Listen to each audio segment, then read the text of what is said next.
opinions expressed by the host, callers, or guests are not those of DreamStreamRadio.com, JAL Media, its advertisers, sponsors, employees, volunteers, or affiliated companies. All content is owned by the presenter of each program and are bound by certain rules and regulations set forth by DreamStream Radio. Any contest aired on any program broadcast on DreamStream Radio are encompassed by the following rules. One winner per family per household. Employees and their immediate family members, volunteers, advertisers, or affiliated companies are not eligible to play or win. Participants are entitled to one prize every 30 days and agree to allow their voice and likeness to be used in any means of transmission for later station promotional broadcast. DreamStreamRadio.com.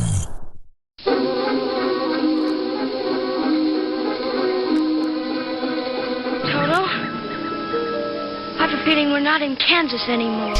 Welcome to Moebanshee's Lair, rocking your world on DreamStreamRadio.com.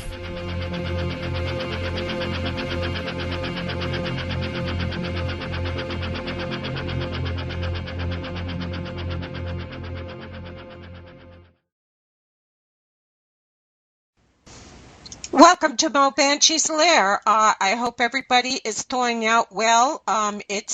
We do seem to be having some kind of spring weather coming around, so I'm really excited about that. I hope everybody can hear me because it's a little bit different than the old way we used to do it. Good. Zachary has got my back. Thank you. He says, can hear everything well. So my guest is already waiting, but you all know how I roll. We do a bit of crazy at news, so you can get your popcorn and do all that stuff. I want to give a shout out to my son, Matthew, who will be 38 years old tomorrow. Most people who really know me know I am living proof that having children is not an easy thing to do. I've been declared dead twice doing it. But I've got 3 beautiful children, and Matthew and I had a real rocky start, but we came to the finish line about 8 weeks too early, 10 weeks too early, but we made it. Happy birthday, Matthew. I'm very proud of you. I love you. And you're a great kid, and I hope you have a wonderful birthday tomorrow. I know everybody is watching this Malaysian Airlines jet that's gone missing. There's a lot of rumors going on. I hope everybody will just calm down and just wait until all the story is actually understood. They haven't even actually found debris that they can identify as the wreck. So God bless the families of the missing. They're it's a horrible, horrible thing that they're going through. Maybe somebody hijacked, maybe I actually saw something where somebody said maybe a UFO, took it out of the midair and they're now on Mars or something. Enough people, just everybody cool your jets. And I ask God to comfort the families of the missing. This is no easy thing at all. God help them all. Black market New Jersey beautician botched a silicone butt injection at the Speedy Meatpacking District Hotel. I got to tell you, it took me 10 minutes to stop laughing just over the Meatpacking District Hotel name. I mean, she was packing meat, I guess, in some strange way. But she's got to go back to meat packing class because she accidentally killed a woman, Tamara Blaine, 22. They went to the hotel, and this girl, Mobley, she injected the other girl with illegal drugs to enhance her butt, and the police were called, the EMS and all, and they found the girl dead. It's very sad, but this is why you go to a real doctor, ladies and gentlemen. You don't do this stuff. You don't go to crazy people and get things put in your body. Anyway, to make a long story short, she was grilled about her meatpacking incident, and being charged with involuntary homicide. So don't go to the local beautician and meet in meatpacking hotels to get your plastic surgery. Everybody grow up and go to actual doctors. These real estate agents can vouch for the comfort of the bed, the floor, the kitchen counters, the washer, the basement, and the rec room for this house. New Jersey homeowner Richard Weiner is suing two Coldwell Banker real estate agents for repeatedly having rendezvous in his house while it was on the market. They used the home as a cheap hotel, according to Weiner, and he said that they overpriced the house to make sure nobody would come and look at it. And finally, he became suspicious when nobody was even taking a look at the place. So he started setting up some surveillance and found out these people were going there on a daily basis having sex. So, you know, when you hire agents to sell your house, it might be a good thing to have somebody there most of the time so they don't use it as a free hotel. Anyway, there's a $1 million countersuit that alleges that Weiner had an opportunity to settle the matter privately. Instead, the media got involved. But that's over. At this point now, it's going to be Coldwell is going to have to pay this guy for what their real estate people did. So watch out who you let in your house, peoples. Just because they seem like nice people don't mean they are. There are twins in the New York Post, and they're twin girls who have shared everything. Evidently, they've been undergoing $200,000 worth of plastic surgery to look exactly alike because they have the same boyfriend and he likes the way his girlfriend looked. And since the sister wanted a piece of the action, she now has been making herself look more and more like her sister. And the three of them say they're very happy. They say it's not sick or, risque. They both love him, and he loves both of them, even though they look identical. So that's crazy but news. You know, who says a man can't have it all, right? There's a new polygamy show on TLC. I'm convinced this television channel should be like blown up or dismantled or something. Anyway, it's called My Five Wives. And the guy has 5 wives, Brandy William and his wife, Paulie, Robin, Rosemary, Nani, and Rhonda. They're going to talk about living together. They have 24 children together. He's 43. He's a Mormon. And he converted to polygamy when he was 16.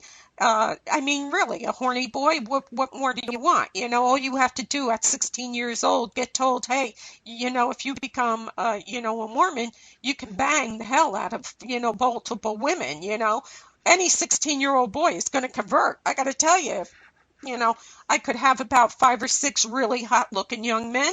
I might convert, But anyway, talk about sloppy first, second, third, fourth, and fifth. They don't think that it's odd at all. He has a construction company. He provides for his family. Of course, the wives all work. One's a dental hygienist. And everybody seems to be happy. And there's a lovely commercial where they even have the kids saying, it's not weird. We just love each other. Yeah, okay, let's wait until you get to be number 5 or 6 on the wife. And then call me and tell me how you think about that little girl. Honesty is the best policy derailed. Texas, 2 juveniles were seen on the side of the road. A passing by cop in Wiley, Texas, stopped the car, asked them what they were doing, and they said, we're burying a body. And at first he thought, okay, and he laughed. He got out and looked, and yeah, they were burying a body. A 17-year-old Ivan Maja of Wiley. The two 16-year-olds were charged with murdering him. And they said that they had planned it all out. They didn't like him. So, when you pull up to a bunch of kids and you say, all right, boys and girls, what are you doing? And they say, we're killing someone or we're burying somebody. Don't laugh. Please don't laugh.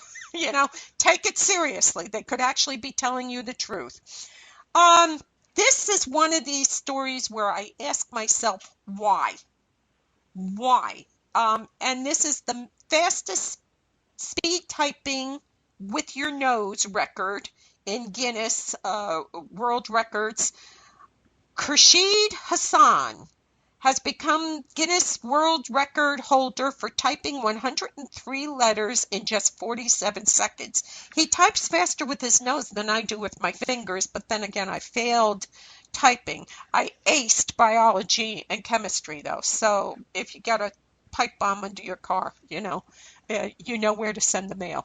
But he wanted to break a record for Guinness, and that's the one he decided to do. I don't know if he's got a callus on his nose or not, but it took months of training for him, and now he's the champion. And he said, if you want to set a record, every millisecond counts. I type with one eye closed, as it's difficult otherwise to locate the keys. So there's something for your children to aim for. I guess maybe they can learn to type with both eyes closed. This is very interesting, and it's probably not going to interest any of you, but it really fascinated me. IrishCentral.com posted that those really bad storms that we've had and Ireland's had over the last few months have uncovered a 7,500-year-old forest that was drowned. Evidently, over the last 5,000 years, Ireland's coast has had major changes with very deep cuts and rises in the water. And nobody knew that this forest had ever been there because over the last 5,000 years, sand and all these big rocks and everything have been deposited there. And these storms uncovered this. And that's why I tell people, after a big storm, take a walk along your local beach because, storms uncover wrecks. They uncover all kinds of things. But this is a huge find, and they're saying that the trees were pine and oak, which is fascinating, and they're really over the moon over there about finding this, and it's all visible right now. So this is one of those disturbing, but I believe it because this is America's story. Again, IrishCentral.com. Alleged killer of Irish UN soldiers is living in Detroit selling ice cream. This guy was over in Iran when the troubles were over there, and there were UN soldiers from Ireland there helping to try to keep the peace. And two of them he shot dead. The third he shot in the back, both his legs, and somehow the kid managed to live. But somehow he found out, the last living boy, the third soldier, found out that this guy is actually applying for to become an American citizen. He's living here under a green card, and he works as an ice cream man.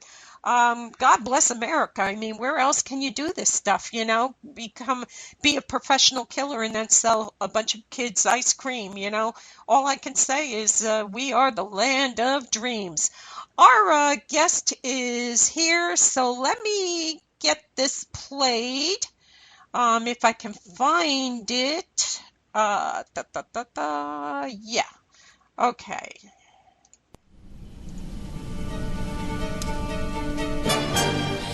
From Westminster Hall in Baltimore, the final resting place of the master poet and storyteller Edgar Allan Poe, comes Poe Forevermore Radio Theater.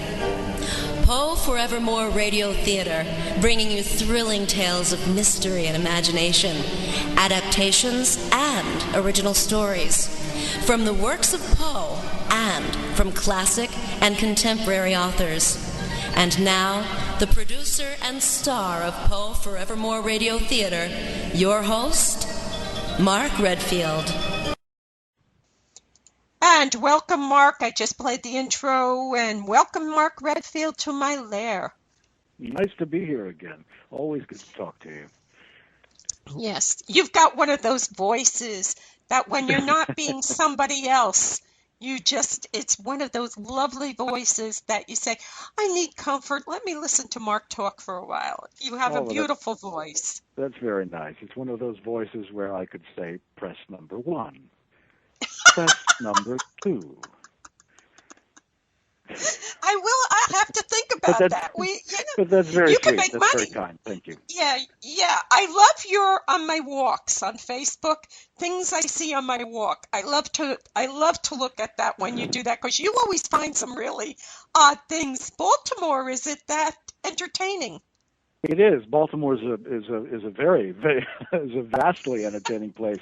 That whole you're talking about the series of photographs of pictures and yeah.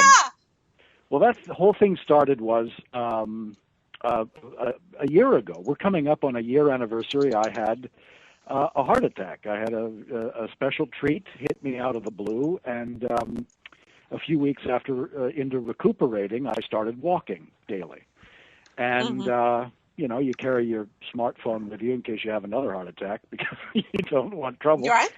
And you just I start to see things and think about things, and then it just came to me, this is pretty odd, and it's not hard. And I walk 5, 6, 7 miles every day, and it's not hard to go not too far and find something kind of wonderful or something in nature. And there's a park that I walk near, and there was a day in the summer several days in the summer where I would just see deer and foxes and all of these great animals, and cranes and herons.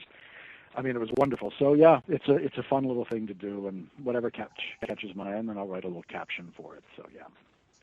Yeah, it is. I like the statues with the Santa hats, and it's just funny. Some of the things you see. I mean, really, we miss so much because we're so busy. But when you finally get that call, that you know what? By the grace of God, you're still walking. You better stop and smell the roses and check out what your weird neighbors are doing with their statues and stuff, because it's really, we miss so much when we don't look at that stuff. No, I agree with you, and I think that's part of it. And as you know from the last time we talked, I'm still creating things, and I'm still painting and all of that. So I just like looking at things, and you're right. We need to keep our eyes out for the. Well, everybody is saying hello to you. Denise is saying hello to you in the chat, and Zachary D. Schweitzer. He's Carl Schweitzer's nephew. Remember Alfalfa from our gang series? So he's giving you a shout out, and he's there. Everybody's yelling out. They're all saying nice things too. So it's cool. But you I guess it's because you're from Baltimore that you're in love with Poe. No, not. It's not No? It's not in the water here. I don't think it has anything to do with it. I love literature. I love to read. Right. Being an actor and having done a lot of theater and films, it's a lot of actors like books. And what had happened was, I think Poe is a fascinating character, and I just fell into a river of Poe. Originally, there's a fellow that I write screenplays with, most of the screenplays I've written, with a guy named Stuart Wojtyla, and we were kicking around Poe stories to adapt to feature-length films years ago. Anything that Roger Corman hadn't already touched. We were looking at Hop Frog and The Telltale Heart and some other stories and what to do with them. And I had read a lot of Poe throughout my life and was a fan as much as I am a fan of Mark Twain or Hemingway or any other American or Dickens, any writer. And the more we kept looking at these and we kept adapting them for film, the more fascinated I got about the guy himself, about the man himself, about Poe. And so I started reading everything I could get my hands on. That then turned into, well, you know what? I just said to Stuart one day, I said, maybe we could do a film about Poe, and then not having quite the scope or the money to do a biography on film. We did a very dreamlike about the last week, and it's called Death of Poe. We did a film in 2006, and so that's how that all happened. And out of that came everything else, the magazine that I'm publishing, and we're getting back in the saddle with that since I've been recuperating nicely. All of the audio plays and the audio books that I've been working on in this past year, we are now starting to release them. And then the thing that's coming up this year that I'm most excited about, which is maybe the last thing that I'll do about Poe, my legacy piece, if you will. We're working on a big epic biography, an audio play that may be, by the time we're finished, we're going to release this in October. It may be 10 hours long. It broken into half-hour chapters so that you can listen to it in half hours. But it's called Alone, The Life of Poe. Full cast, music, sound effects.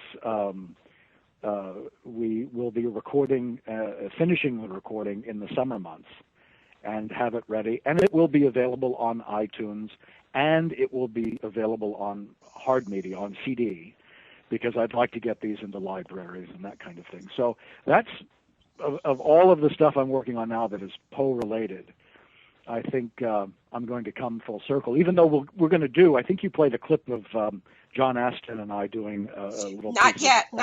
That's coming. Oh, you haven't? Well, we're going to do more dramatic adaptations of Poe's work, and we're doing dramatic, through Poe Forevermore Radio Theater, we're doing audio plays of all kinds of things. We're doing brand new Sherlock Holmes pieces coming up. In the magazine, we ran a story that David Gerald wrote called The Case of the Green Carnation, a brand new Sherlock Holmes story. We're going to adapt that for radio. And all of these will be either on our website for free or they'll be on iTunes, sort of 50-50, depending on what the program is. So we're doing a lot of stuff, mysteries and horror plays. I love radio, and in the United States, the only place you can get radio these days is all of the people who are sort of doing them independently on podcasts or iTunes.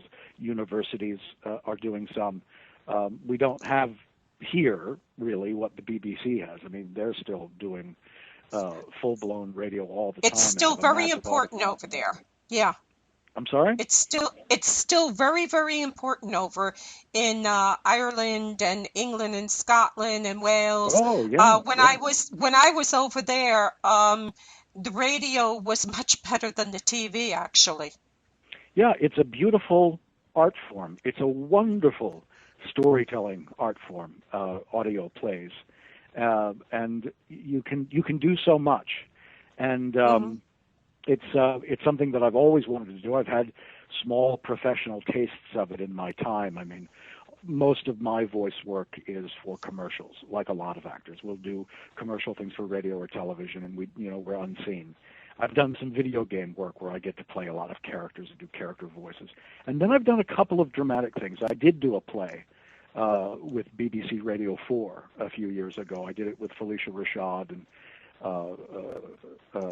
some wonderful actors. It was an American novel that they had adapted for radio, and they wanted American actors and American voices.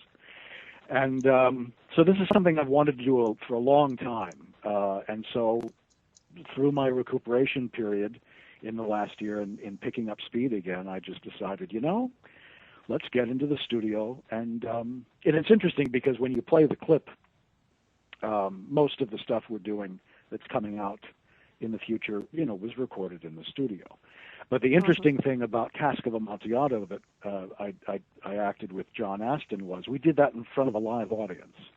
And we did that at Westminster Hall in Baltimore, where Poe is buried. And so if you know the story of Cask of Amontillado, and you know that the revenge-seeking Montresor is luring Fortunato, who I play, down into his wine cellars, it has this nice, natural, echoey quality where we recorded it, and occasionally you can hear the audience laugh, and you can hear the presence of the audience, and that's wonderful. And if I can, it would be wonderful to record some more stories with a live audience and get their reactions. We did a batch back in Halloween, and we we did Charlotte Perkins Gilman's The Yellow Wallpaper, which is a wonderful story. We dramatized that and an original piece and some things. So that's Okay, hang on. I'm going to try to play the clip of you and John Aston. It's only like 34 seconds long. But I told you already. I knew he was in there. I kept saying, but where is John Aston? And you said, he's there. It's just me and him, because I couldn't tell the voice apart. So let me see if I can play just this clip. Okay. And Mr. Casey, I insist, onward. Of course. Now, we must navigate through this narrow archway and a sharp turn here. How did they get the cask down here? That was the problem of the laborers who delivered the goods, not mine. Indeed. But I sleep well, knowing my stocks are secure. They are extensive, as you can now see. Fortunato. Oh, that was the clip where he says, "How did they get the cask down there?" And you say, "Oh well, that was the laborers' problem, not mine." I gotta tell you. Now, you see, here's the thing: you've got us mixed up. See, we're both we're both doing voices for these characters. John is playing Montresor. He's the baddie. Okay. He plays two versions of Montresor. The way the script is that our Cask of Amontillado was adapted and directed by a wonderful actor named Tony Sandeas. And John plays, you've got us mixed up. John plays Montresor, and he plays an old Montresor who's up in here, and then he plays kind of his the voice you recognize is Gomez Adams. And then I'm playing Fortunato down in here and all deep and drunk and everything. So that's me. So you've kind of I don't sound like got the two characters. Yeah. Well, neither one of you do, you know. Well, we're actors, you see, and we like putting up voice. It's like putting on funny hats. Give us a chance to make a funny voice, and we'll do it. We'll do it. Yeah, actually, that's the whole thing, isn't it? And radio affords you freedom from physical restrictions. You can be young, old, fat, thin, ugly, handsome. You can be diabolical or saintly. And when you finish your show, you don't have to worry about taking your makeup off, and you just can go out and get a drink right away. It's acting in radio drama is wonderful. And if and accents, in recording what we've recorded so far for Alone: The Life of Poe, I've played uncredited characters, and there's a lot of Irishmen. There's a lot of Irish voices, so it's fun to get actors that can play a range of things, and then you can do double casting and this kind of thing. And actors, and speaking as I just love it. It's just a wonderful storytelling art form. Absolutely. I've actually had guests come to me saying the reason I'm coming to you. And we're talking Michael Patrick Boatman, we're talking a lot of important people, is because they feel radio is the way to get messages out, and it's the way to get what they're interested out. And again, it's not the audience isn't being distracted by scenery and that kind of thing. They can actually talk about what they want to talk about, and they're kind of freed up, you know? Really, very much so. I mean, sure, whether it's, what kind of talk radio it is, what kind of talk audio it is, crafting the language very carefully with drama. And when I say drama, I mean comedy, all kinds of scripted. You have to be very precise, but you can do a lot. And it's, again, crafting words very, very, whether it's dialogue, and then just the right sound effects and the right music. And you don't need a lot. You don't need to make a very thick sauce that's going to bury the whole thing. Sometimes it's just a little touch of something. The audience's imagination is incredible. They start painting pictures on their own, and you can travel just as quickly as you can in a film. The way you can cut in a film from place to place and just jump through time and space, backwards and forwards, you can do the same things in audio drama. And having spent so much time learning, and still learning, of course, how to write film scripts and how to condense action, radio is more of all of that, or audio. And I'm really enjoying all sides of producing these pieces. If you go online and if you go on the website, you'll see some pictures of, behind-the-scenes stuff, and you'll see John and I standing there at a microphone, and that kind of takes all the magic away. But it's kind of fun to just put on a set of headphones and listen to a good audio play. It's great. Right. I love it. One of my favorite stories, Robert Louis Stevens' Strange Case of Dr. Jekyll and Mr. Hyde.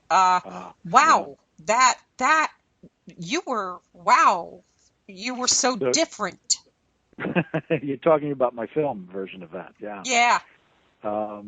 I love that film. It came up the other day in conversation. Some people brought it up, and I'm circling. It's going to take me some time. I'm raising the money now for another film. I don't know when we're going to shoot, and I don't want to talk about that in detail because I have less control over that. I don't know when we're going to get money for that. But Jekyll and Hyde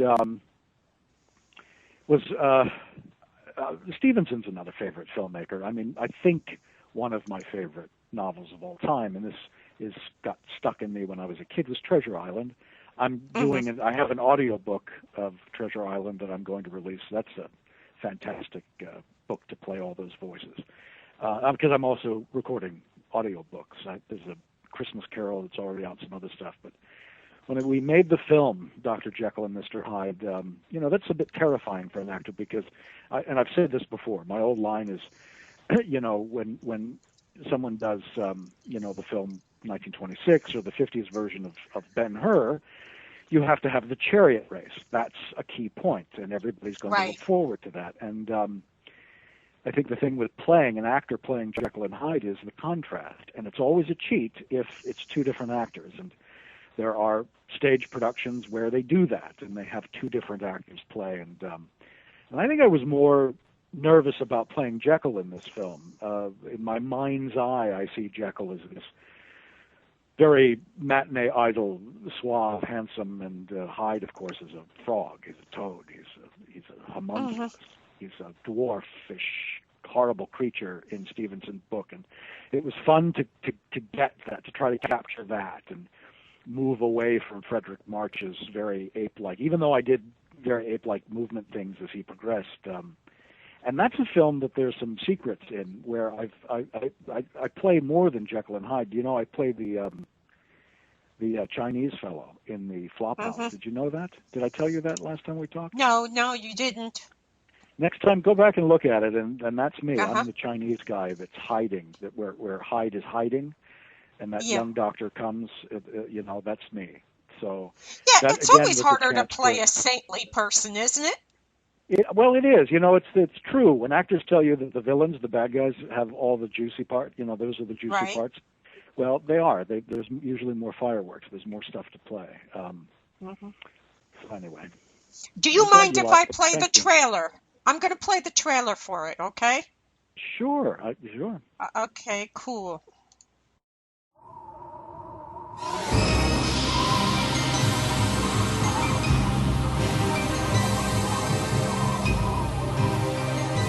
Dr. Henry Jekyll. Suppose for a moment that you could lose the darker elements of your nature. Jekyll? I love Henry, Father, and I'm not going to ask him to change. Mr. Edward Hyde. You can go straight to hell for all I care. Edward would certainly kill me. I thought Jack had eyes in the back of his head, but this one's diabolical. Stop him! It's Hyde. He's on the roof. Murder. If he be Mr. Hyde, It's an ugly business, sir. I shall be Mr. Seek. Congratulations, Dr. Jekyll! You saw Henry? I hate you, Dr. Henry Jekyll. I'm afraid we want Dr. Jekyll for questioning in the Crew murder. You don't think Jekyll committed this crime, do you? Time to die, Hyde. Stay back! Where are you, Henry? Where on God's earth are you?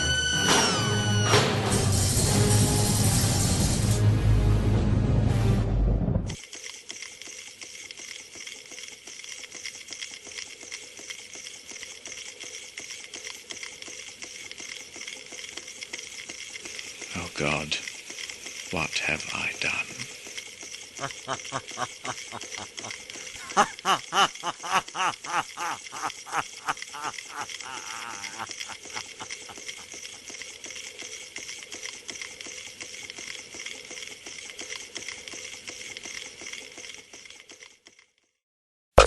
Green Stream Radio, continuous hits all day long.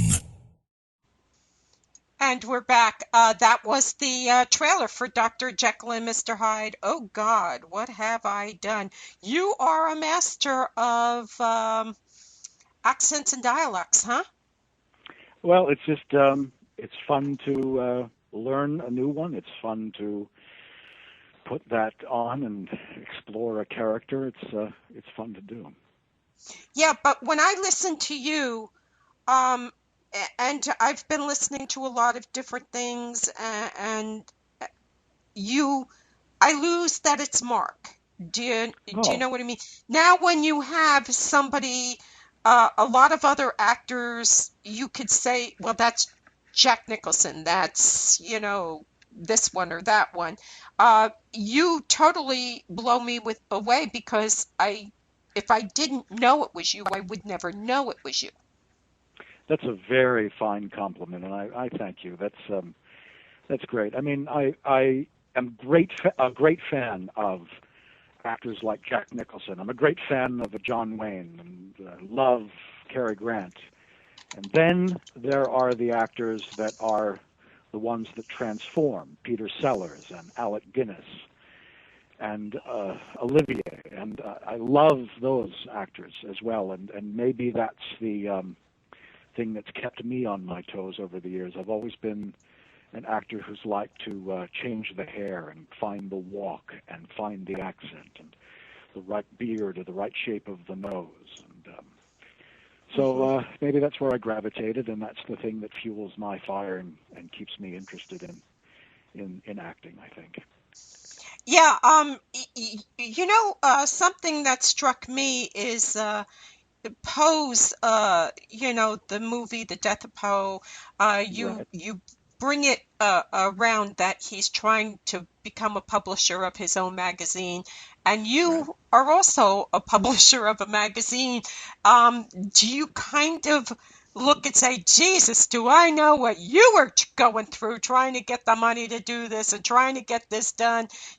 Is there a kindred spirit there because you both were doing this? Absolutely. And I'm sure that Poe looked in the mirror and said, you idiot, do you really know what you're getting involved with here? Because the whole thing about the Death of Poe, what I discovered was, and of course the magazine came after the fact. Me publishing a magazine is the last thing I ever thought I would do. And that's a very uninteresting story. The short form of me publishing a magazine was, for some bizarre reason, I got involved with the rebirth of Famous Monsters of Filmland magazine years ago. And I hold the distinction of being the only person to have been editor-in-chief of that magazine for 2 weeks. Wow. And I had a parting of ways with the publisher because I decided to put Vincent Price on the cover. Now, before... People don't understand that, but he was upset that the Vincent Price that I had commissioned, a wonderful Canadian artist named Jason Edmondson, who's done several covers for them since, I wanted to, so this was celebrating his centennial, I wanted Price the man, Price the gentleman, not Price as one of his monsters, not Price as one of his horror characters. And apparently I was breaking some kind of precedent in putting a human being on the cover and not a monster, which of course is not true. Anyone who knows the history of Famous Monsters magazine knows that Peter Cushing and some other actors got on the cover. Anyway, long story short, that led to a wonderful relationship with the current editor of that magazine, a guy named Mike Heisler, and he and I started kicking around ideas. We had a lot of things that we wanted to continue to do, and I published an issue of a magazine called Monsterpalooza, and it was very well received. People loved the art, the layout. My art director, Teresa Radicek, wonderful graphic artist. The articles were very intelligent because I love movies and I love art, and we just crammed the issue with that.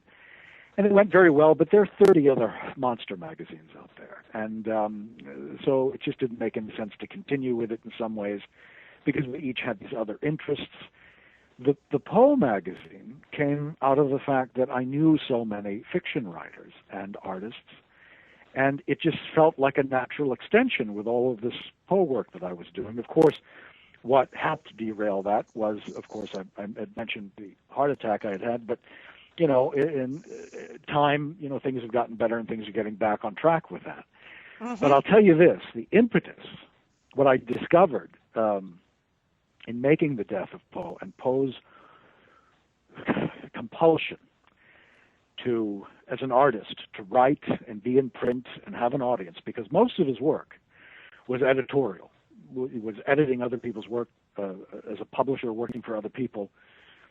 And I found that it didn't matter. It's identical, publishing a magazine, but what Poe was going through is what all artists go through.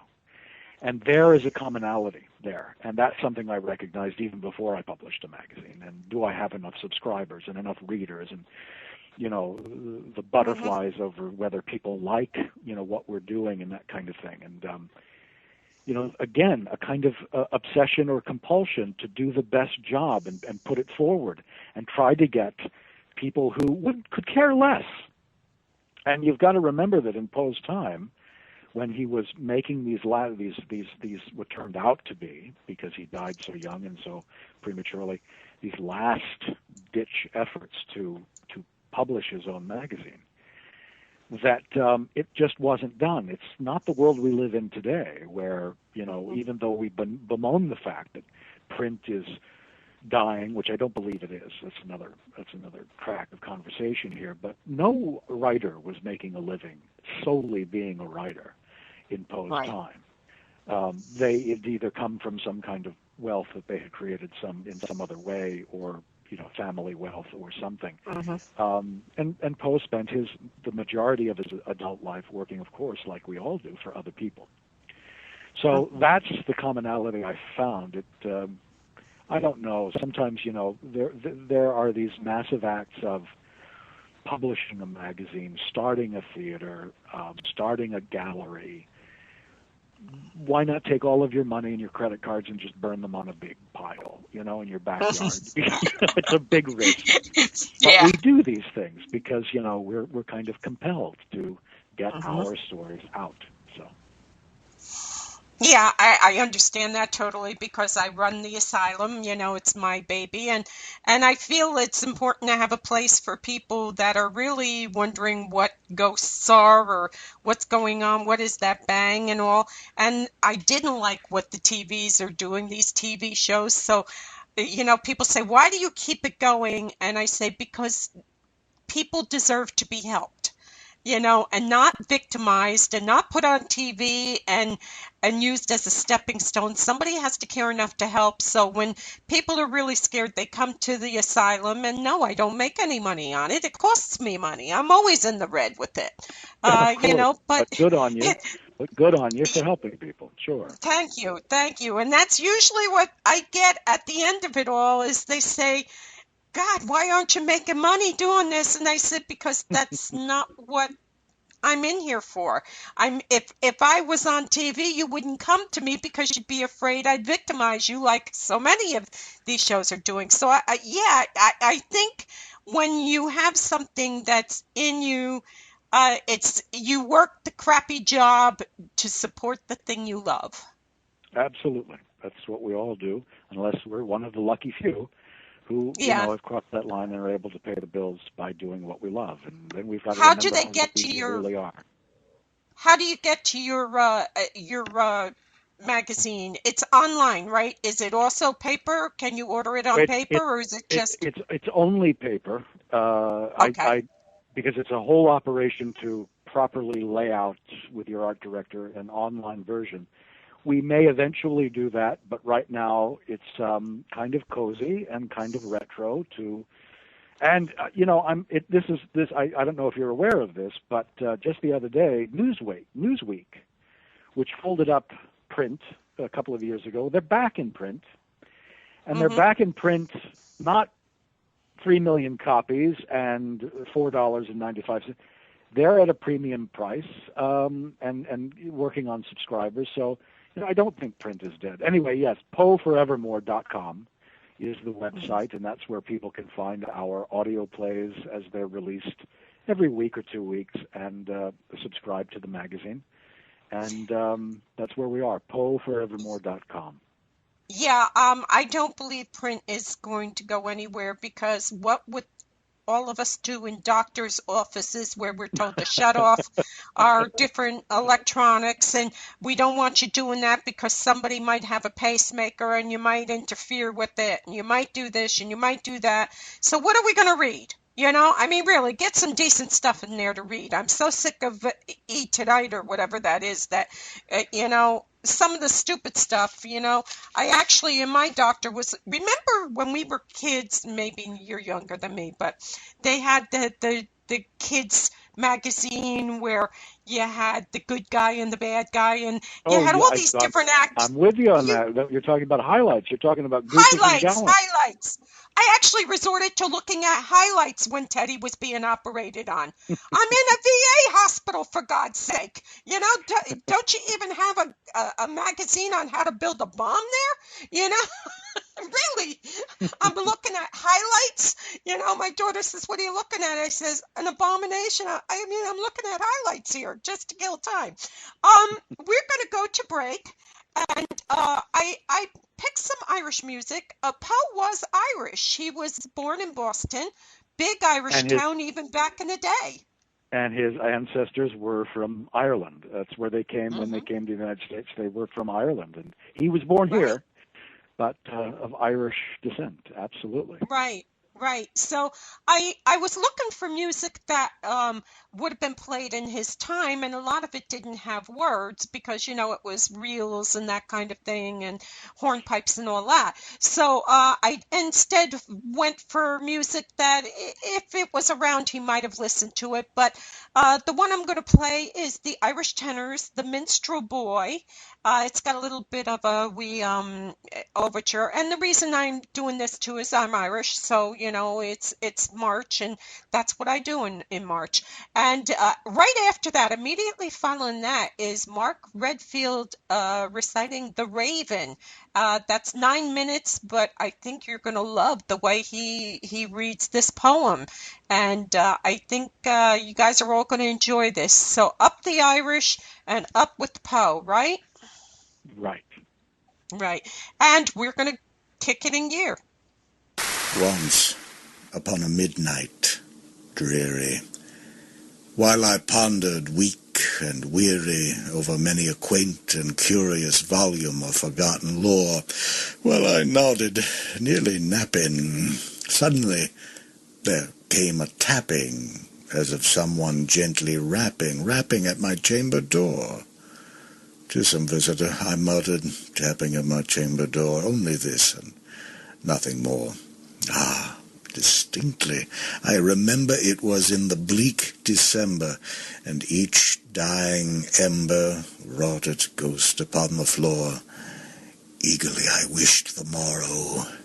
Vainly I had sought to borrow from my books surcease of sorrow for the lost Lenore, for the rare and radiant maiden whom the angels name Lenore, nameless here forevermore. And the silken, sad, uncertain rustling of each purple curtain thrilled me, filled me with fantastic terrors never felt before, so that now, to still the beating of my heart, I stood repeating, "'Tis some visitor entreating entrance at my chamber door, some late-night visitor entreating entrance at my chamber door, that it is and nothing more." Presently my soul grew stronger, hesitating then no longer. "Sir," said I, or "Madam, truly your forgiveness I implore, but the fact is I was napping, and so gently you came rapping, and so faintly you came tapping at my chamber door, that I scarce was sure I heard you. Here I opened wide the door. Darkness there, and nothing more. Deep into that darkness peering, long I stood there, wondering, fearing, doubting, dreaming dreams no mortal ever dared to dream before.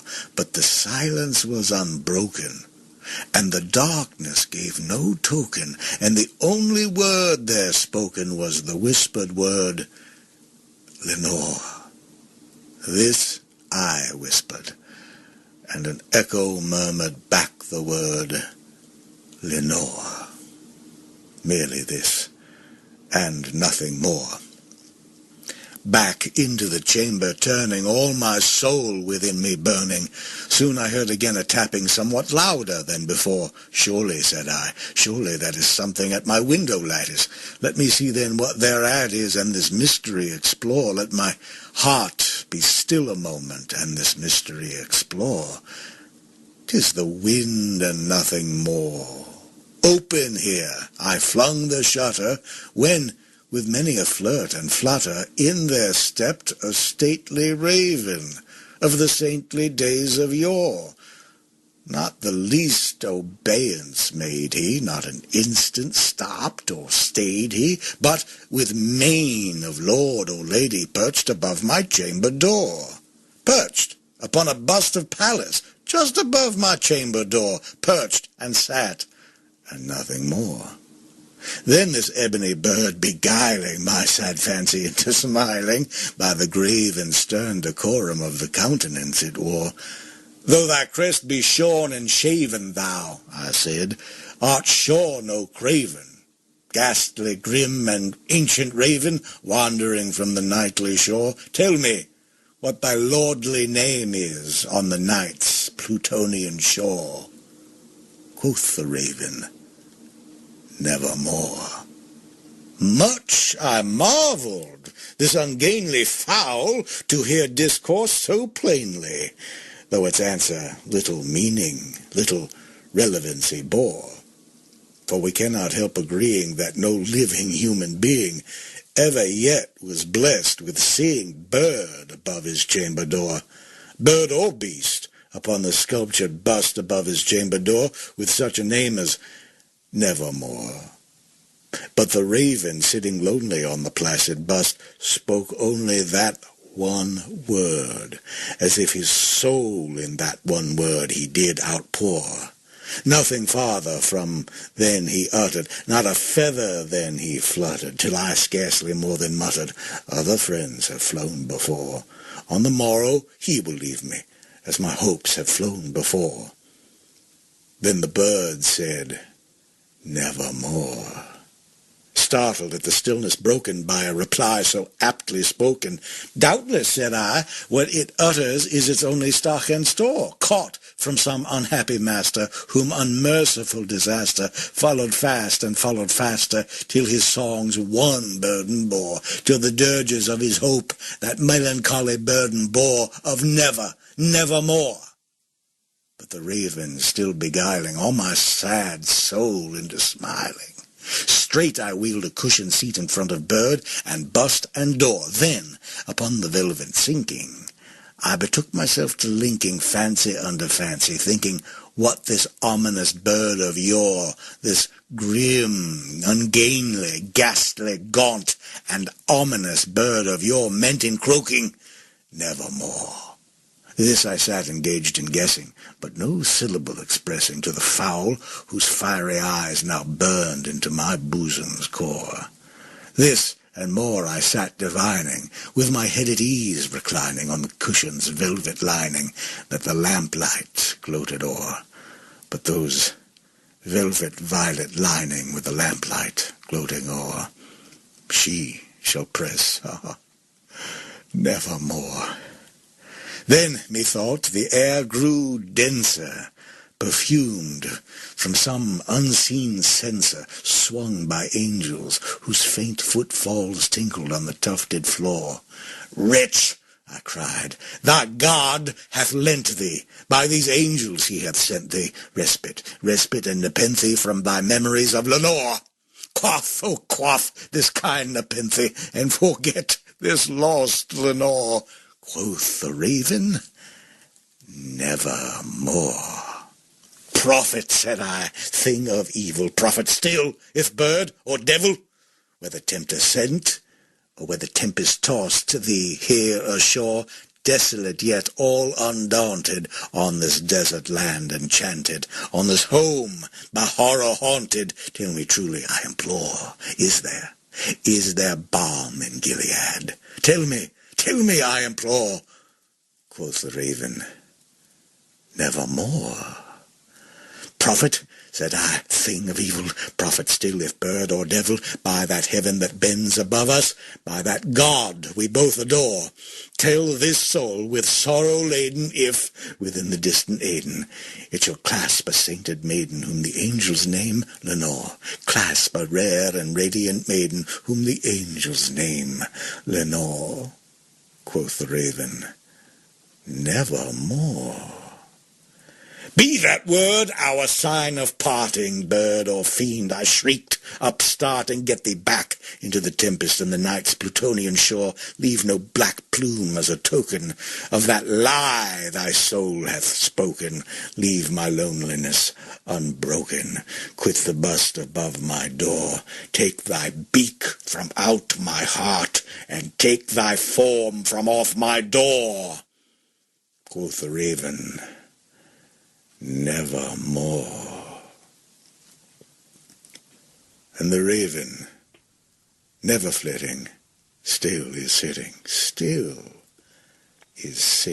on the pallid bust of Pallas, just above my chamber door, and his eyes have all the seeming of a demon's that is dreaming, and the lamplight o'er him streaming throws his shadow on the floor.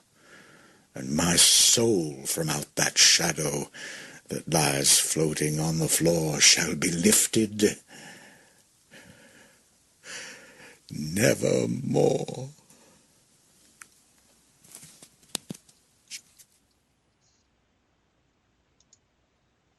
That was Mark doing the Raven, reciting the Raven. I have to tell you something, and I'm not just saying this because you're our guest, but I said it during the break, but I think I've never heard it recited where it made so much more sense. When you read it, it makes sense, but when somebody recites it, they either blow through it at, a speed, trying to, I don't know what they're trying to do, but it makes so much more sense when I hear you, and that little bit of an accent makes it more realistic also. Oh, wow. Thank you very, very much. I mean, the thing as an actor that you always want to do is make sure that you're understanding the text. And my gosh, this goes back to trying to understand and be able to play Shakespeare, because in poetry or prose like Shakespeare, it's very condensed. There's a lot of layers and meanings, and everything can turn on a dime in its meaning. And so rhythm and tone, and it's just understanding it, so you don't overthink it either. You can just speak it. Mm-hmm. And the thing about the accent is, I don't know why, it's just an intuition. That poem tasted better to me if it had a slight Southern accent to it. I just heard that maybe this man was a Southern gentleman, and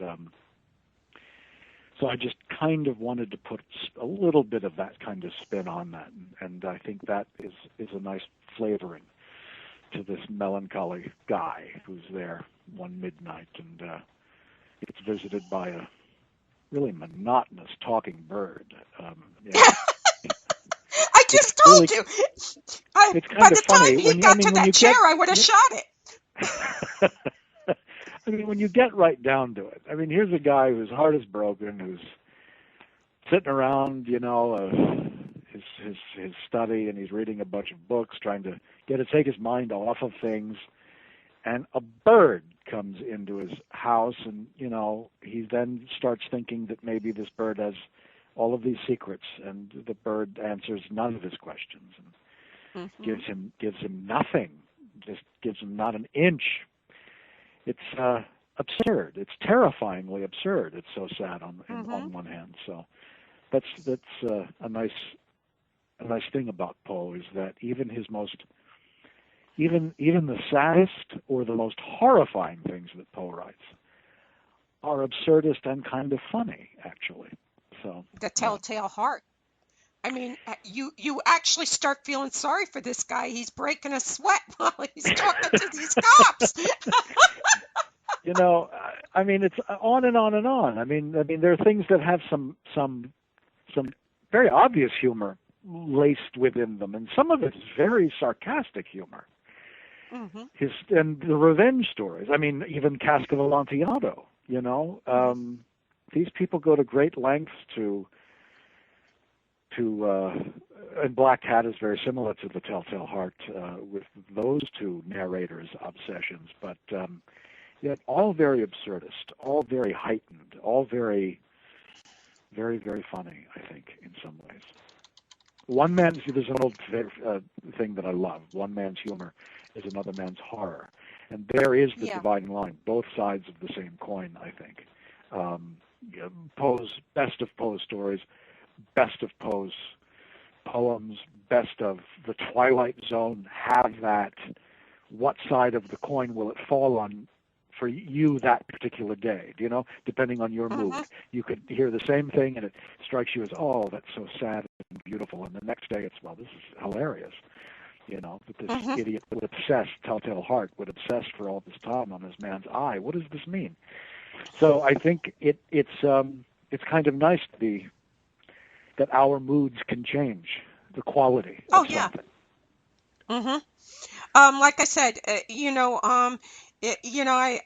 a favorite poem. I mean, I'm not a Poe junkie, but I do like some, like The House of Usher. I adore that. But I've always read it and thought to myself, who in their right mind would even get involved with this guy? You know, I mean, he's obviously completely off his rocker. And if I don't care if you're getting it on with his sister, brother, I don't care. You got to look at him and say, oh, I think I'm going to dodge this bullet. Well, you know, it's just a key phrase that you just said. Who in their right mind would get involved with this guy because he's crazy? Again, just ripped from today's headlines. The recent stories that have been on NPR. The novelist, forgive me, I'm forgetting his name. These just came up in the last couple of days, early this month of March 2014.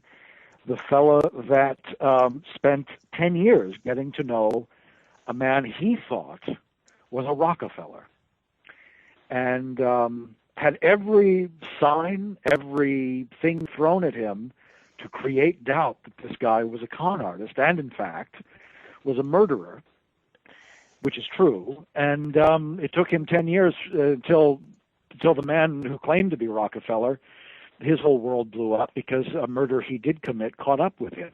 And it caught up with him because of something else he did illegally. And here's a fellow who, smart guy, wrote is a writer, wrote several novels, and I'm blanking on his name, I apologize, but That's you know, okay. here's I a guy can't that think of it either. definitely got involved with somebody who was a bit insane and a sociopath, and so who can say? Who can say? Yeah. You've done Robert Louis Stevens, right? Jekyll and Hyde. Who other are you thinking? Is there a genre you go for? Is there a romance or some story that you might be thinking of doing for a radio? No, all sorts of things are game. It's a broad umbrella, tales of mystery and imagination. So, you know, there are things from fantasy and science fiction and detective stories, mystery stories. It's a broad umbrella. We're not straitjacketed just into strict horror. We're going to be doing some contemporary things and, of course, some adaptations. Can I throw out a suggestion? Yeah, because the audiobooks are all over the place too. I've completed a Treasure Island. I'm going to be releasing some collections of O. Henry short stories, which I find incredibly fun to read because they can give you great characters to play and that kind of. I recorded several months ago The Ransom of Red Chief, which I adore, and it's a fun story to read. Mm-hmm. We didn't dramatize it because this is one that's going into the audio book collections. But please make a suggestion. I'm open to all. Dashiell Hammett. Ah, I love Hammett. I love. Oh yeah. Those are two. Raymond Chandler and Dashiell Hammett are two Mm-hmm. of my favorite crime detective writers. Absolutely, and we have a mix of a nice mix of things coming. So I'll put that on the list. Mm-hmm. I love. I did, and these just need a little post-production cleaning up, that kind of thing. Audiobook wise, what will be coming out over the next year? I did Arthur Conan Doyle's The Lost World. I did a new novel written by Bill Maynard, William Maynard. He's been given the rights by the Romer estate to do Fu Manchu novels. So he's got a wonderful novel that he published a couple of years ago called The Terror of Fu Manchu, and I've done that as an audiobook. That just needs to be stitched together in post-production, and we'll be releasing that this year. So there's lots of stuff, old and new. See, I think that our children and generations that are past us, and I grew up with Charlie Chan and Wang and all these great characters, and the mystery stories.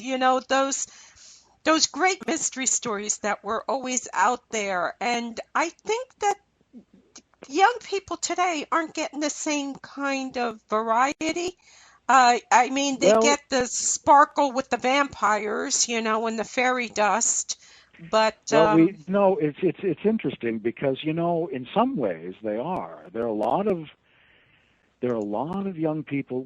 Both Sherlock, the Cumberbatch, and Elementary, the American, both are very popular, both are very good, doing very well. Doctor Who is doing very well in the United States. So there is a young audience, a new generation getting these kinds of stories in new ways. And if they're like us, if they're like people who get caught in this thing, it leads them to read the original Conan Doyle, do that, or not. And if it doesn't, they're in the neighborhood, So I think that is happening in a way. There's one other thing that I forgot to mention, because talk about just beating the horse until it's dead and squeezing everything you can out of vampires. Because we've cycled through some popular books. Holy smoke! But we're launching, and there's nothing really to talk about this at the time. We're writing the scripts. My writing partner, Stuart Vortil, and I, we're launching a series of audio plays called Vampire Hunters Incorporated this fall. Oh, and that sounds interesting. Our detective is a fellow named Bertram Wells in our stories, and our stories take place in New York, and they're contemporary. And we alternate the Bertram Wells stories with Jonathan Harker, actually, after the events of Dracula. So we have a series of Harker, Jonathan and Mina Harker adventures, along with our Bertram Wells adventures. And all of that is under an umbrella called Vampire Hunters Incorporated. And we're launching that late in the fall as well. So if you like vampires and you like your vampires mean, and you like your vampires nasty, well, that's what we're... I don't like them twinkly. We don't twinkle vampires. No sparkly vampires in our world. And if they are, it's just before they're about to burn up in the sun and disappear forever. So, yeah. I mean, I don't know what one it is, but I saw a trailer for it, and Jeremy Irons plays the uncle of the vampire girl, or whatever the heck she's supposed to be, and he's walking with a stick, and he's got a southern accent, and I'm saying to myself, well, I guess if he's going to end up naked, he's perfect for this part right there, because every movie, I love the guy. But every movie he makes is soft porn. Doesn't he almost get naked in almost every movie? I mean, even Die Hard, he managed to get naked in it. He managed to get naked in a Die Hard, he did, for God's sake. Maybe that's the deal he made with the devil for his career. I don't know. I'll take your word for it. But we have no sparkly vampires. Actors. And vampires are not going to go. You know, Anne Rice just announced that she's got a sequel to Lestat coming, a new novel. Yeah. So hopefully she'll, if you like Anne Rice's romantic vampires, you know, so they'll, and you know, we're in this zombie thing right now, which I'm kind of bored with zombies. I watch The Walking Dead. It's turned into a soap opera. I'm kind of tired of them. I need to move on. Yeah, it's a soap opera. I mean, now it's just who's going to get whacked this week. You know, really. A bit of that, sure. Yeah. Yeah. I mean, at first it was pretty good, but again, and I hate to harp on sex because this is a family channel and all, Dream Stream Radio, but you know. Oh, I'm glad I've been watching my language. Thanks for telling me now. We've been lucky. That's, I don't know. Okay. You got to tell me these things. warning, Will Robinson. But it. No, you know, I looked at this week and you got them kissing and hugging and mugging, and she's got blood from some kind of walkers, 95 walkers she's killed, and they smell like racehorses, and they got the bad breath and all. Please, I don't want to hear about them getting laid too. You know, give me a break here. There's bigger things important than Big Boy. You know, come on. You know, in the zombie apocalypse, like Dr. Malcolm says in Jurassic Park, life finds a way. So it's a way. A little hugger-muggery are going to happen, you know. Yeah. Well, I hope it happens after they brush their teeth and take a shower. Now, really, I don't want to watch that. Yeah, I don't want the end of days of the zombie apocalypse to be so damn dirty. No. Anyway. Well, I'm not talking about it can't be dirty. It's just I don't want their bodies dirty. It can be as dirty as they want. Hey, they can have a right old whorehouse for all I care. Wash your hair, damn it. It's just zombies. Get a brush.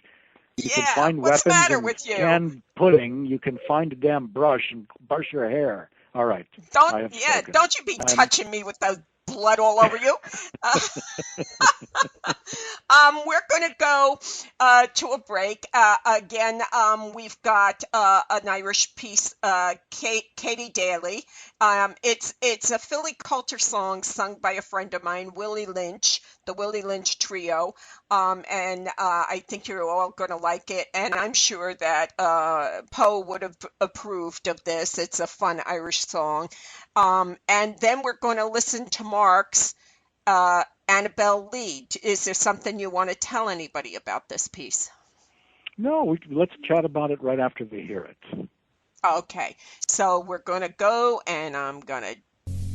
Annabel Lee by Poe. It was many and many a year ago, in a kingdom by the sea, that a maiden lived whom you may know by the name of Annabel Lee. And this maiden she lived with no other thought than to love and be loved by me. I was a child, and she was a child, in this kingdom by the sea. And we loved with a love that was more than love, I and my Annabel Lee. With a love that the winged seraphs of heaven coveted her and me. And this was the reason that long ago, in this kingdom by the sea, a wind blew out of a cloud by night, chilling my Annabel Lee, so that her high-born kinsman came and bore her away from me to shut her up in a sepulchre in this kingdom by the sea. The angels, not half so happy in heaven, went envying her and me. Yes, that was the reason, as all men know in this kingdom by the sea, that the wind came out of the cloud, chilling and killing my Annabel Lee. But our love, it was stronger by far than the love of those who were older than we, of many far wiser than we, and neither the angels in heaven above, nor the demons down under the sea can ever dissever my soul from the soul of the beautiful Annabel Lee. For the moon never beams without bringing me dreams of the beautiful Annabel Lee. And the stars never rise, but I see the bright eyes of the beautiful Annabel Lee. And so all the night tide I lie down by the side of my darling, my life and my bride, in her sepulchre there by the sea, in her tomb by the side of the sea. And that was Annabel Lee, recited by our guest tonight, Mark Redfield. Mark, again, tell everybody where they can find your sites. Well, all of that Edgar Allan Poe stuff, you can find it by going to poeforevermore.com. And we have a Facebook page, Poe Forevermore, Tales of Mystery and Imagination. And we like to post things regularly as new people come on board and join the Facebook page. And we'll post things like the Annabel Lee poem and things like that, those recordings frequently. So those are the two best places to find us. Our Poe Forevermore Facebook page and, of course, poeforevermore.com. Right. It's not strictly Poe stuff that's on poeforevermore.com, or is it? No, the idea of Poe Forevermore is that perhaps Poe is the lead, the inspiration, the fountain, the beginning of the river of mystery and horror stories. And so even though our heart will always be there and we will do adaptations of his stories and focus on things like that, we're going to be doing, as we do, a lot of other things in fantasy and mystery and horror and science fiction, because Poe was very much the father of a lot of these genres. And so he's the father of the detective story. In many, many ways. His detective stories are the seeds that then, I think, helped grow Doyle's Sherlock Holmes and others before Sherlock Holmes and certainly after. And, so there's a sort of lineage there. So Poe Forevermore is a rallying cry of all of these things in these genres that we love, and just acknowledging that Poe may have had something to do with the beginning of the modern wave of them in literature and in storytelling. We were talking about, the different Sherlock Holmes and all. Sir Arthur Conan Doyle actually was quoted as saying that he was inspired by Poe for Sherlock Holmes and his teacher, but the consulting detective thing. Let's talk about Annabel Lee, because a lot of his poetry revolves around beautiful women taken in the prime of their life. His wife died when she was something like, 25 years old? Yes, very young. And Annabel Lee was written very late in Poe's life. It was published, officially published, late in his life and after his death. And his death, of course, made his writing and himself much, much more famous than during his lifetime. And Annabel Lee, it is believed, many believe that the woman, that there is no historic person called Annabel Lee, but many people believe that it is his wife, Virginia, who he loved very much, and who, when she died of tuberculosis, destroyed him. I mean, just emotionally wrecked him. And it was a hard recovery, but he rallied his compulsion to write, to publish, to have his own magazine, to connect with other women, and he was involved at the end of his life with another woman. I mean, the early part of that century, Poe's time, his life, he was born in 1809. you know, right after the American Revolution. The early fledgling days of this country, a very rough and tumble world. You know, it's a world where medicine and diseases, I mean, we had nothing like we had even at the beginning of the 20th century, and certainly in the mid-century when we were born and had grown up. And so a lot of women in Poe's life died of common diseases like tuberculosis and that kind of thing, and they died very young. Childbirth was rough, and as I said early when we started the show, you know, everybody says, "Oh, childbirth is natural." Oh, baloney! I don't want to hear that one, because I got to tell you, I sucked at it. You know, it's one of the hardest things a woman's got to do. It's true, and when you're dealing with a lot of half-assed information and no medicine and common sense that a midwife might give you, I mean, medicine in Poe's time was virtually non-existent, and although some people could live to a ripe old age, and a ripe old age that we would even recognize today, many people didn't. And unfortunately, the women in Poe's life, his natural mother, his stepmother, even though he was never officially adopted by the Allens, certainly his wife, Virginia, who he loved very deeply, and you know, the people around him.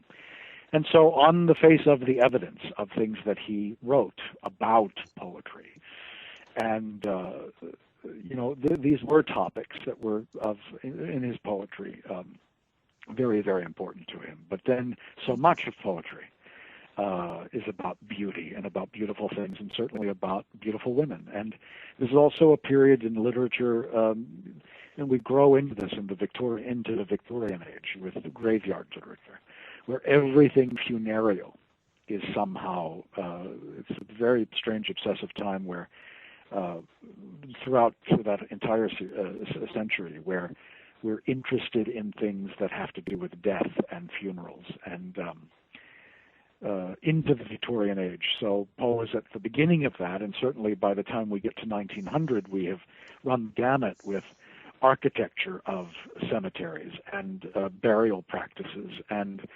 the entire spiritual movement, which really begins at the end of Poe's life and blossoms by the middle of that century, and certainly lives on into the beginning of the 20th century. You know, so these are things that are not unfamiliar to readers of the time. Right. And that's another thing to remember also, is that readership, I think, educated magazine readers were in a lot of ways primarily women at the time. So, and that's what I think. There are other women who claimed to be, and this is jumping back to the poem for a moment to answer your question. Right. There are other women who, after Poe died, came forward and said, "I'm Annabel Lee. I am the woman that he loved, and I'm the one." Right. And of course, that's kind of human nature too, to want to, you know, be the one. But my opinion, for what it's worth, my little opinion is that I think he was talking about, and I'm guessing, based on my experience as an artist, it's the general feeling, the cumulative feeling of the loss. Right. The same thing in you know, and so it may be Virginia that's on his mind. But he's, you know, he very specifically calls this woman Annabel Lee, a very beautiful name that has a ring to it, has a lovely ring to it, and he makes that name sing. He makes that name happy and beautiful and sad, and I think that if he wanted that poem to be specifically about someone, he would have used that someone's name, because he had done that before. And so, you know, I think that, sure, the impetus is perhaps Virginia, the one that hurt his heart the most, but I think that it was a figure that he created to express this great loss. Yeah, Maggie Schwarzkopf just doesn't do it. No, not really. It just doesn't sing, you know. It doesn't fall off the. And it doesn't rhyme. Well, it doesn't rhyme with C. See, there you go. You know. So you're out right there. You can't have a setting, an oceanside setting, right away. And what rhymes with Kopf? Short Kopf. I'll work on that. I'll get back to you on that. I mean, I think he made his living trying to write. He had an agenda. Nobody expects to die when they're 49 years old or whatever. Nobody expects to die. Well, yeah, I do actually, but that's the joke. Well, you know what here I mean. Right I don't now. think we spend every waking minute saying, "No, well, you don't. I'm gonna die." Yeah, it's. I'm like, if my name ain't in the obits, dinner's on. What do we got going today? I'm game for anything. Yes. Let's do it. Let's do it.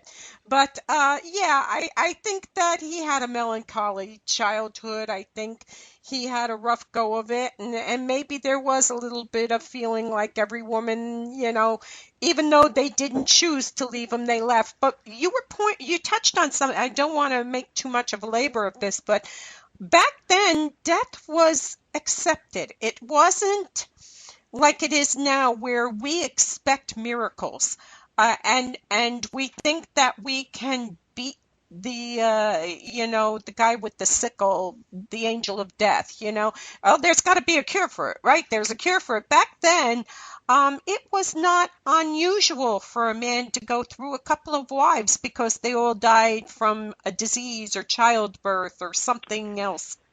Not unusual, no, but still we're the same. It's human nature to not want it. That poem, Annabel Lee itself, he blames the angels. He blames the angels being jealous of the love that they had, and so these angels came down and took her away from me, he says. So he's at a complete loss. He's angry, and it's not willingly accepted, but it happens. So I think that the pain is the same, and the bewilderment of the same. And the more we try to unlock the mysteries of the universe, when someone is taken from us, it all becomes very primitive. It gets harder. Yeah, sometimes you got to just sit down and say, well, that's the way it is. We've got 25 minutes, and I absolutely want to play the Richard III piece. Okay. So you can talk about that. So I'm going to go on, and we're going to do a little, 15-second commercial for Dreamstream Radio, which you can find on dreamstreamradio.com. And let me see if I can pull the page up and talk about, no, I can't because I closed it. But there are a lot of great shows. You've got Joe Bev. He's got music on during the week, different kinds of music. You've got the Mom and Pop Show with George Bettinger. That's a great show. George does the most incredible impersonations. You never know who's going to stop in the Mom and Pop Show. It could be Groucho Marx. It could be Henry Youngman. It could be one of the Three Stooges. Always a great show. You've got Iona Trailer. That's a great show that was on today. They take common day things and make you go, what the heck? A very, very funny show. It's kind of like Hee Haw on steroids. And some great, great shows. Uncle Floyd. I don't know. Do you remember Uncle Floyd? Mark? Oh, yes, I do. Yes, I do. I thought you were Uncle going to... Floyd.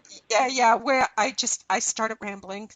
I thought you were going to go right from that into the commercial spot. That's Sorry. Okay. So anyway, I was being polite. I was politely just backing off there. How dare you? How dare you? How dare you?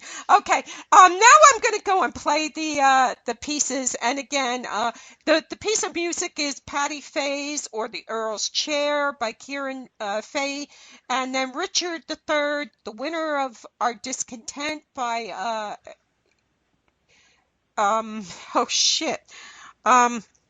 Mark and I said the S word. Okay. It's not such a family show anymore. Well, you have a guest on like me, you're going to get these things. That's going to happen. Okay, so everybody enjoy it. Dream, stream, Radio is now available on TuneIn.com. Visit www.tunein.com and download the app for any smartphone, tablet, or your computer. Listen live on the go, no matter where you are. Only from Dreamstream Radio. Now is the winter of our discontent, made glorious summer by this sun of York. And all the clouds that lowered upon our house in the deep bosom of the ocean buried. Now are our brows bound with victorious wreaths, our bruised arms hung up for monuments, our stern alarums changed to merry meetings, our dreadful marches to delightful measures.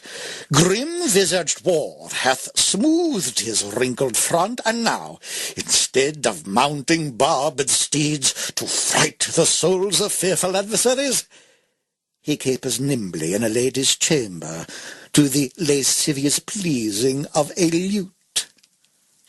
But I, that am not shaped for sportive tricks, nor made to court an amorous looking-glass, I, that am rudely stamped, and want love's majesty to strut before a wanton ambling nymph, I, that am curtailed of this fair proportion, cheated of feature by dissembling nature, deformed, unfinished, sent before my time into this breathing world, scarce half made up, and that so lamely and unfashionable that dogs bark at me as I halt by them. Why, I, in this weak piping time of peace, have no delight to pass away the time, unless to spy my shadow in the sun and descant on mine own deformity. And therefore, since I cannot prove a lover to entertain these fair, well-spoken days, I am determined to prove a villain, and hate the idle pleasures of these days.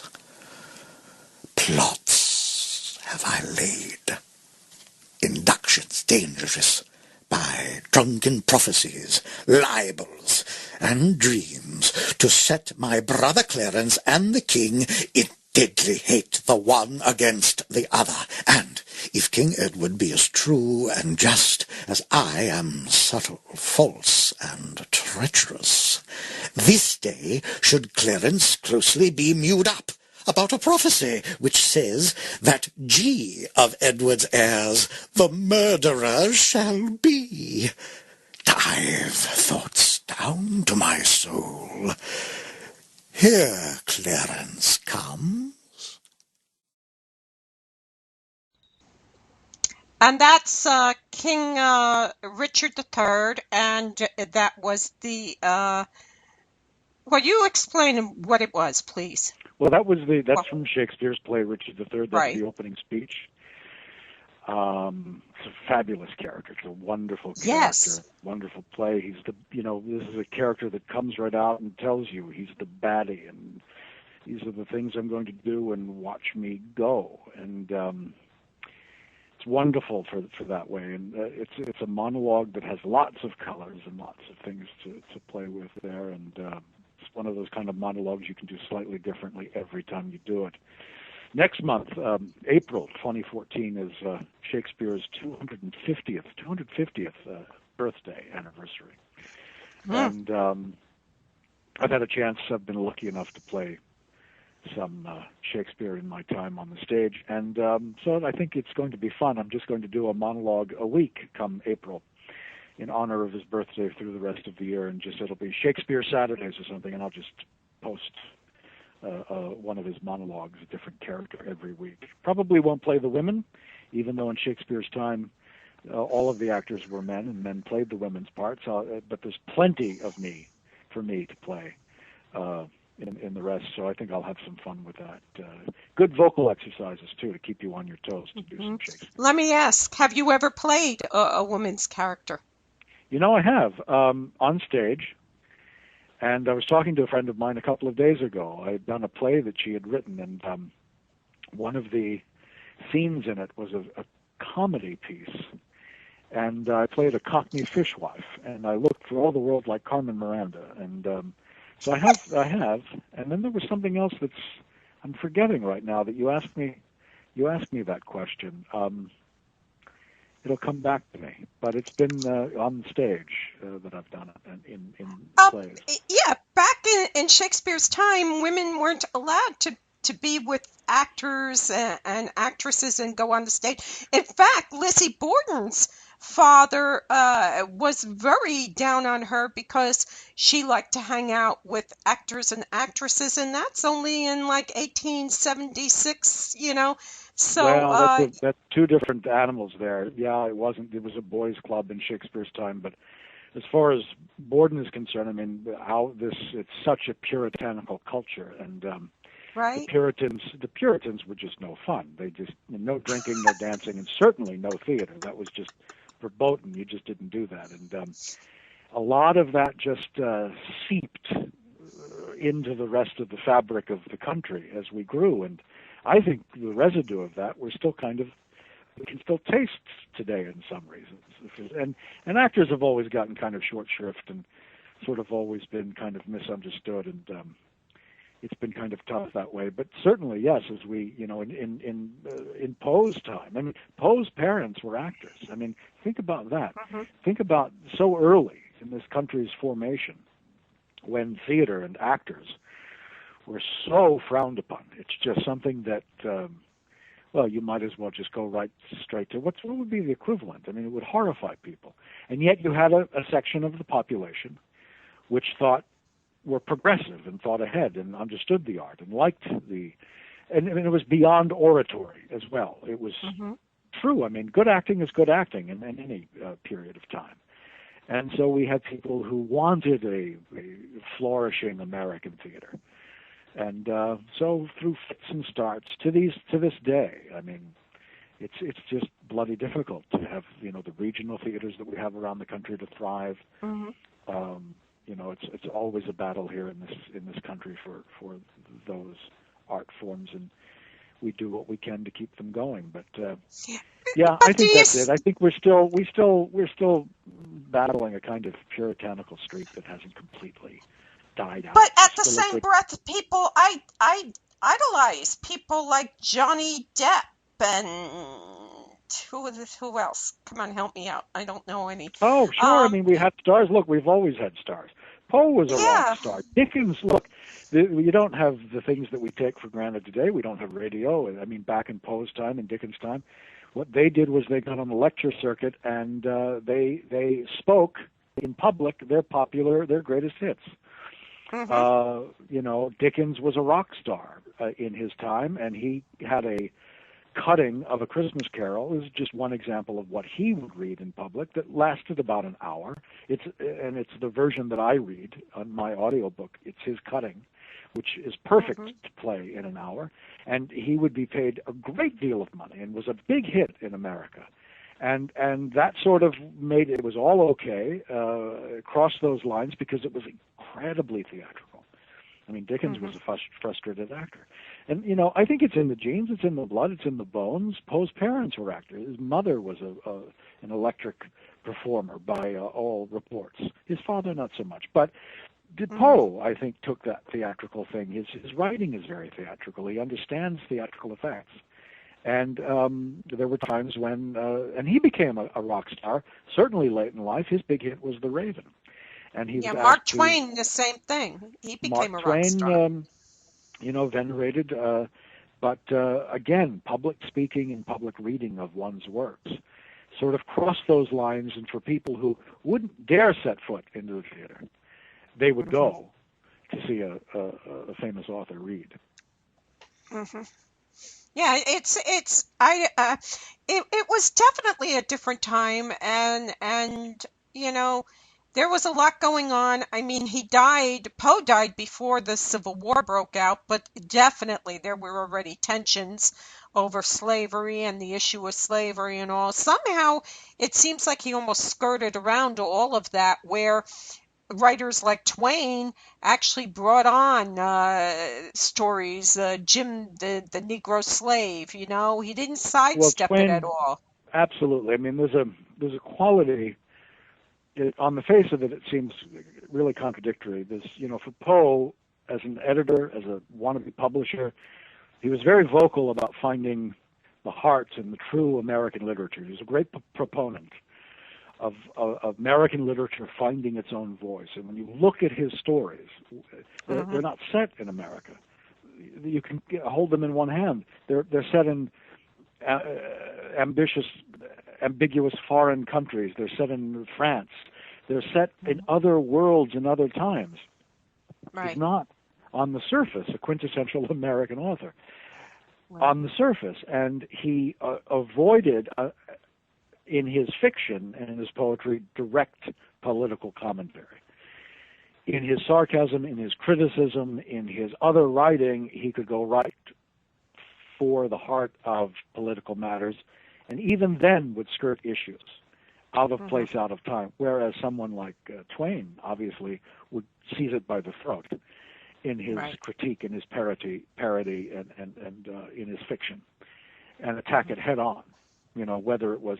And, you're absolutely right. In Poe's life, from 1809 until he died in the late 1840s, sure, the abolitionist movement was very, very strong and flourishing in New York and other parts of the country, and would continue to bubble and roil and broil until, of course, the events which led up to the Civil War.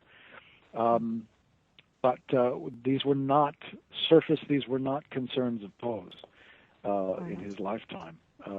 Not on top. He had other concerns.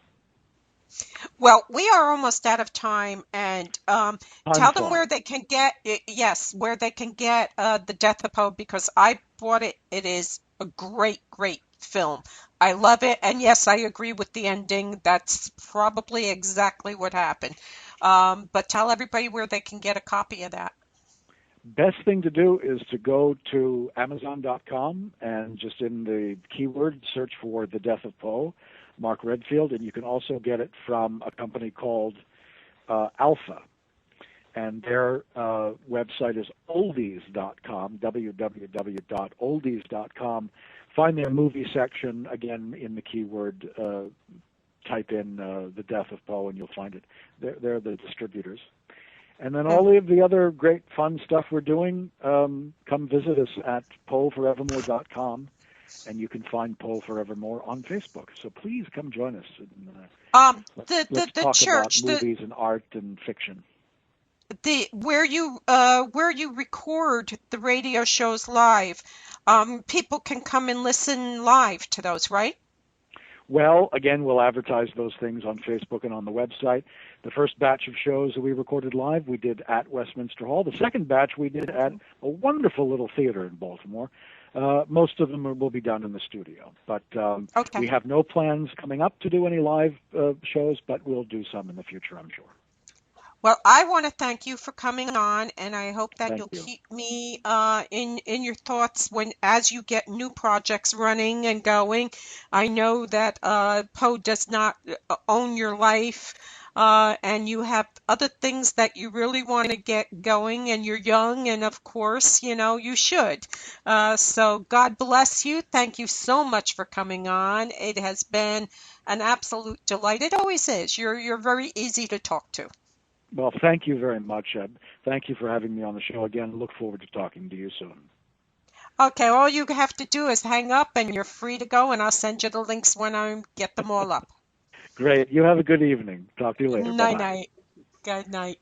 Again, that was Mark Redfield and his different things are Poe, Forevermore, Tales of Mystery and Imagination. It's on, you can find it on the internet. There's also Poe Radio, and Mark has audio books, The Telltale Heart, Bernice. He's got all kinds of stuff going on. If you can get the movie The Death of Poe, I think you'll really enjoy it. I think it's spot on what was going on. I think there was a lot going on with this man before he died, and I think that there was something criminal involved with his death, not quite what, nothing like that movie with Cusack. Nothing like that, but there was something criminal going on. Again, my site is asylumsgate.com. If anybody wants to get a hold of me, they can always find me at asylumsgate.com or on Facebook, Moebanshee's Lair. And I want to thank everybody for listening. I want to thank you all for supporting us and being there for us. And I'm going to say good night. God bless. Where over the rainbow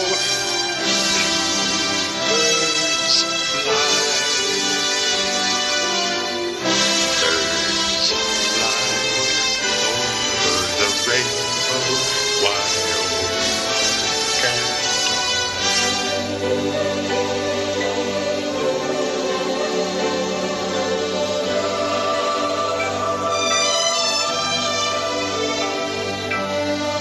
Thank you for visiting me at my lair. You can always contact me at www.asylumsgate.com. Again, thank you for visiting, and God bless you and yours.